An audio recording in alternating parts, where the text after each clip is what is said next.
అందరికీ నమస్కారం. ఈరోజు కథ హిట్లర్ ఎపిసోడ్ 14 పారిపోయిన హాసిని.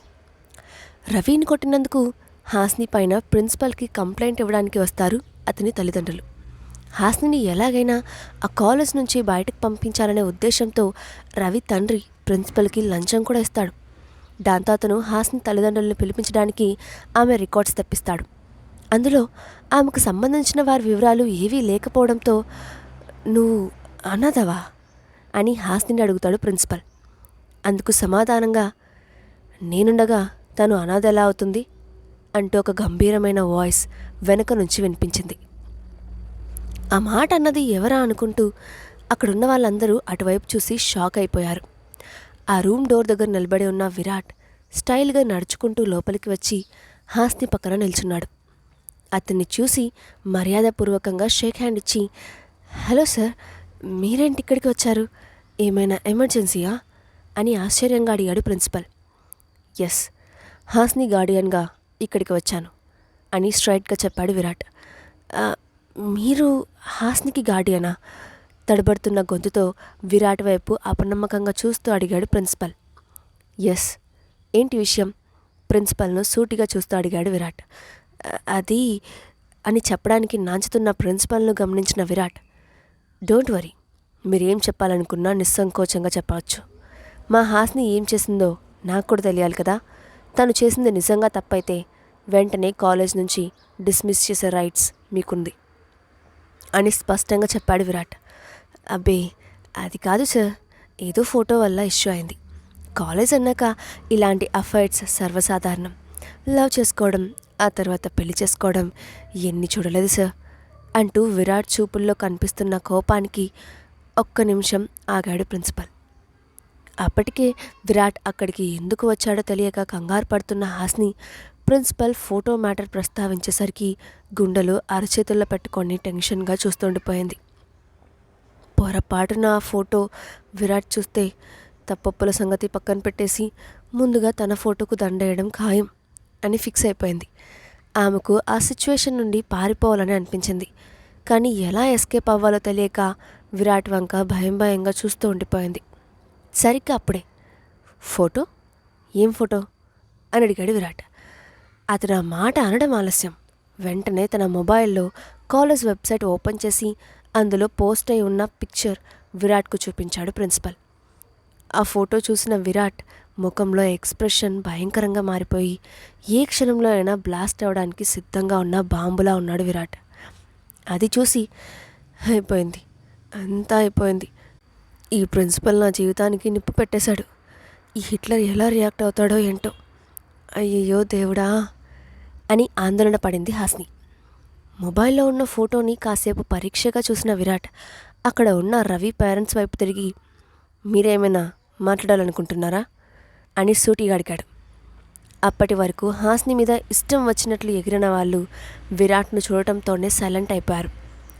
ఇక విరాట్ అలా డైరెక్ట్గా అనడంతో, ఆ అమ్మాయి మా అబ్బాయిని కొట్టింది, కొంచెమైతే వాడి జీవితానికి చాలా డ్యామేజ్ అయ్యేది. ఈ ఇష్యూ గురించి తెలిసి ప్రిన్సిపల్ గారితో మాట్లాడదామని ఇక్కడికి వచ్చాం అని మర్యాదగా చెప్పారు రవి పేరెంట్స్. ఓకే అని రవి ముందుకు వెళ్ళి, ఈ ఫోటోలో ఉన్నది నువ్వేనా అని కోపంగా అతని కళ్ళల్లోకి చూస్తూ అడిగాడు విరాట్. అవును, నేనే అని పొగరుగా చెప్పాడు రవి. ఆ నెక్స్ట్ మినిట్ విరాట్ కాలు అతని కాళ్ళ మధ్యలో ఇచ్చిన కిక్కి భూమి ఆకాశం ఏకమైనంత గట్టిగా అరుస్తూ ఎగిరి వెనక ఉన్న గోడకు తగిలి కుప్పకూలిపోయాడు రవి. విరాట్ కొట్టిన చోట మాత్రమే కాక గోడకు తగిలినప్పుడు కూడా తలకి గాయమయ్యి చుట్టుపక్కలంతా అతనికి రక్తం చెందింది. అనుకోని ఆ సంఘటనకు ఆ రూమ్లో ఉన్న అందరూ బిత్తరపోయారు. కాలం ఒక్కసారిగా స్తంభించిపోయింది. ఆ క్షణం విరాట్ మొహం చూసిన వారు ఎవరైనా గుండె ఆగి చస్తారు. అంతటి భయంకరమైన ప్రళయకాల రుద్రుల్లా ఉన్నాడు. నోరు తెరిచి ఒక్క మాట మాట్లాడలేదు. జస్ట్ ఒక్క కిక్తో తన సమాధానం చెప్పకనే చెప్పాడు. ఉన్నట్టుండి ఆ గది వాతావరణం భయంకరంగా మారిపోయింది. ఇంతకుముందు హాసిని, ఇప్పుడు విరాట్, ఈ ఇద్దరూ అతని ఆయువు పట్టు మీద గట్టిగా కొట్టడంతో రవి ఇక జీవితంలో ఎందుకు పనికి రాకుండా పోయాడు. వాడి ఆర్తనాదాలతో రూమ్ మొత్తం దద్దరిల్లింది. అందరికంటే ముందుగా తేరుకున్న హాసిని రాక్షసుల్లా కనిపిస్తున్న విరాట్ను చూసి గజగజ వణికిపోతూ ఆ గది నుండి బయటకు పరుగు తీసింది. ఆమె అలా వెళ్ళిపోవడం గమనించిన విరాట్ మెరుపు వేగంగా బయటకు వచ్చి, ఇక్కడంతా చూసుకో అని దాస్కి ఆర్డర్ వేసి ఆమెను వెంబడించాడు. అక్కడి నుండి బయట పడకపోతే అదే తన ఆఖరి క్షణం అవుతుందని అన్నట్టు పిచ్చిదాన్లా ఎటు వెళ్తుందో కూడా చూసుకోకుండా పరిగెత్తింది హాస్ని. కానీ విరాట్ వేగం ముందు ఓడిపోయి అతని చేతుల్లో చిక్కుకుపోయింది. కళ్ళల్లో నీళ్లు కారిపోతూ ఉండగా భయంతో వణుకుతూ, ప్లీజ్ నన్ను వదిలేయండి, నేనేం చేయలేదు, నన్ను వదిలేయండి అని ఎక్కిళ్ళు పెడుతూ స్పష్టంగా అంది హాస్ని. సున్నితంగా ఆమె 2 భుజాలను పట్టుకొని, తప్పు చేయనప్పుడు ఎందుకు పారిపోతున్నావు అంటూ సూటిగా ఆమె కళ్ళల్లోకి చూస్తూ ప్రశ్నించాడు విరాట్. నాకు మిమ్మల్ని చూస్తుంటే భయమేస్తుంది అని అరచేతితో కన్నీళ్లను తుడుచుకుంటూ చిన్నపిల్లల చెప్పింది హాస్ని. నా నుండి తప్పించుకోవడం అంత ఈజీ అనుకున్నావా అని అదో రకంగా అడిగాడు విరాట్. ఏమంటున్నారు అని అయోమయంగా అడుగుతున్న హాస్నిని దగ్గరకు తీసుకొని గుండెలకు హత్తుకున్నాడు. అంతే, అప్పటి వరకు ఏదో లోకంలో ఉన్నట్టు ఏడుస్తూ భయపడుతున్న హాస్ని అతని నుండి విడిపించుకోవడానికన్నట్లు విరాట్ గుండెల మీద చేతులు వేసి వెనక్కి నెట్టే ప్రయత్నం చేసింది. దాంతో ఆమె నడుము చుట్టూ చేయి వేసి గట్టిగా తన దగ్గరకు లాక్కున్నాడు. రాను మీరు మరీ మొరటుగా మారిపోతున్నారు అని ఏడుపు గొంతుతో చెప్పింది హాస్ని. అసలైన మొరటతనం ఇంకా చూపించనే లేదు అని అదోలా చూస్తూ క్రూరంగా నవ్వాడు విరాట్. ఆ నవ్వుకి వెనులో వణుకు పుడుతుంటే, ఏమంటున్నారు అని తడబడుతూ అంది హాస్ని. నిన్ను ఇప్పుడే ఈ క్షణమే నా సొంతం చేసుకోవాలని ఉంది, ఓకేనా అని కళ్ళతోనే ఆమెను తినేసేలా చూస్తూ అడిగాడు విరాట్. ఇది కాలేజ్, ఇలాంటి మాటలు మాట్లాడడం తప్పు, దయచేసి నన్ను ఇక్కడి నుంచి వెళ్ళనివ్వండి ప్లీజ్ అని రిక్వెస్ట్ చేస్తున్న హాస్ని బుగ్గను చిన్నగా కొరికాడు విరాట్. అబ్బా అని అరుస్తూ, మీకు అసలు సమయం సందర్భం ఏమీ ఉండవా అని కసురుకున్నట్టుగా అడిగింది. ఆ మాటకు విరాట్ హాస్ని వైపు ఓ చూపు చూశాడు. కాసేపటికి క్లాస్ రూమ్కి వెళ్ళిన హాస్ని దగ్గరికి హడావిడిగా వచ్చింది కీర్తి. ఏమైంది, ప్రిన్సిపల్ గారు ఏమన్నారు, విరాట్ గారు వచ్చారా అని ఆత్రంగా అడిగింది. విరాట్ గారు వచ్చారని నీకెలా తెలుసు అనుమానంగా అడిగింది హాస్ని. నాకేంటి, చాలామందికి తెలుసు, కొంతమంది స్టూడెంట్స్ ఆల్రెడీ చూశారు కూడా. ఈ విషయం గురించి కాలేజ్ అంతా చోలు కొరుక్కుంటున్నారు అని రహస్యం చెప్పినట్టు చెప్పింది కీర్తి. వచ్చారు అంటూ కీర్తి దగ్గరకు వెళ్ళి చిన్నగా ఆమె చెవిలో జరిగిన విషయం అంతా చెప్పింది. అంతా విన్న కీర్తి, ఏంటి, విరాట్ గారి చేతిలో వాడి బాక్స్ బద్దలైందా అని ఎక్సైట్మెంట్ తట్టుకోలేక కాస్త గట్టిగా అరిచింది.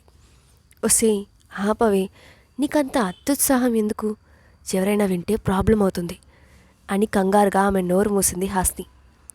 నోటు మీద హాస్ని చేయి ఉండటంతో సరే అన్నట్లు తల ఊపుతూ చిన్నగా మూలిగింది కీర్తి.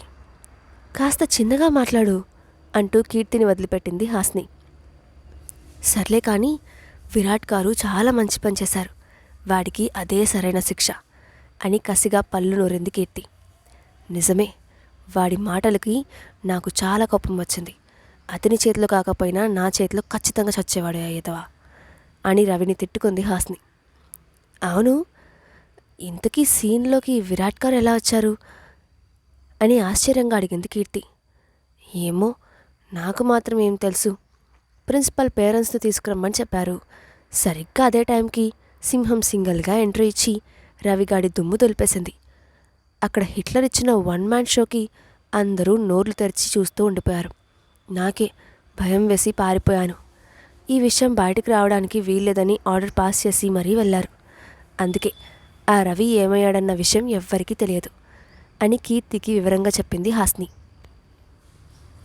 ఇది ఇలా ఉండగా కావాలని రవితో అలా చేయించిన అసలు సూత్రధారి హారతి మాత్రం కాలేజీలో ఏం జరిగిందో తెలుసుకోవాలని రవిని చూడ్డానికి హాస్పిటల్కి వెళ్ళింది. రవిని కేవలం హాస్ని మాత్రమే కొట్టిందని తెలుసు. ఇంకా విరాట్ చేసిన రచ్చ తెలియక ఊహల్లో తేలిపోయింది హారతి.